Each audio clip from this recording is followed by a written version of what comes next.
நான் இப்பொறுப்பில் பணியாற்றும் காலத்தில் எனக்கு கொடுக்கப்பட்டுள்ள பணியின் பொறுப்புகளையும் கடமைகளையும் நன்கு உணர்ந்து இப்பாராளுமன்றம் சிறப்பாக செயல்படவும் ஒவ்வொரு இளைஞர்கள் இளம்பெண்களின் பிரச்சனைகள் தீரவும்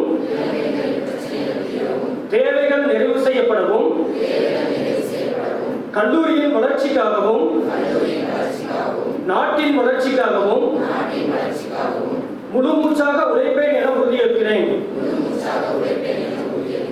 மேலும் ஒவ்வொரு மனிதரின் மாண்பினை மதித்து ஒவ்வொருவரையும் எவ்வித வேறுபாடின்றி சமமாக மதிப்பேன் என்றும் இப்பாராளுமன்றம் ஒரே குடும்பமாக ஒற்றுமையாக திறம்பட செயல்பட நல்ல முன்னுதாரணமாக இருப்பேன் என உறுதியளிக்கிறேன்.